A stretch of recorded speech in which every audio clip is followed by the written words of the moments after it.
So Shay, you're a staff at St Mary's nursing home. Tell me what's happened in St Mary's. Well, St Mary's nursing home in Merrion Road and the disability centre were both sent into liquidation on July the 24th. The Sisters of Charity and the Board of Management appointed Baker Tilly liquidators to put us in liquidation. Now we're appealing that today. We got a stay on the liquidation about a month ago, and now we're here back in the High Court to actually overturn the liquidation. We have a very strong case that their reason for closing down the centre is based on flawed arguments and flawed financial figures. My sister Breda, one of the campaign leaders of the campaign, has got a very strong case that the liquidation is totally inaccurate. It should not have gone forward at all. We've also got petitions from family members of residents who have lived in St Mary's for over 30, 40, 60 years in some cases. Very distraught and upset people who have seen their loved ones decline since they've been transferred from St Mary's. One of our supporters, family member, has seen his wife pass away since she was moved. She passed away in July, and he blames the closure and the forced transfer of his wife on her death, and it's very, very upsetting for us all.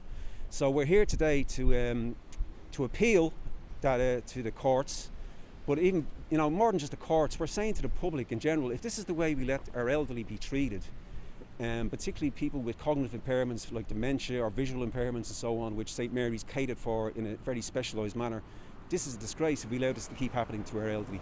So we've got a very strong argument to overturn the liquidation. We hope, what we really want to hope out of this is that an examiner is appointed to go in and look at the company books, because we believe, and we're very confident, that the liquidation is based on false premises. It's a false premise that they're closing down the nursing home. And what do you think is the real reason for doing this? I have been asking the Sisters of Charity on their own Facebook page. By the way, they have a Facebook page. I recommend you go to their Facebook page and put some comments on it, because I've been doing it on a weekly basis. Not one answer has come back to me why they're doing this. And we've asked the Board of Management, the three stooges as I call them, who took over at St Mary's about 18 months ago, and they have no answers for us either.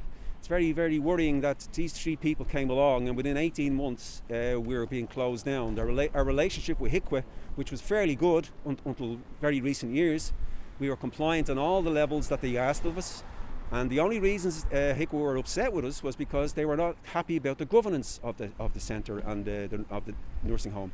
So, if governance is the problem, we say get rid of that rotten governance. Let's change it completely. St Mary's is a valuable facility.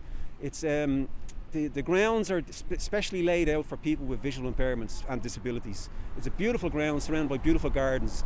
Funnily enough, it's right next door to St Vincent's Hospital, which is also owned by the Sisters of Charity.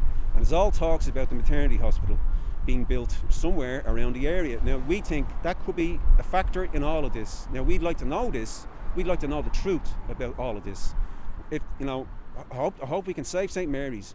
But if they do close it down on those grounds, we want to be compensated. Not I don't mean financially. We want to see another purposely built nursing home and disability centre funded by the state with contributions by the Sisters of Charity, a very, very wealthy organisation. Just one other thing.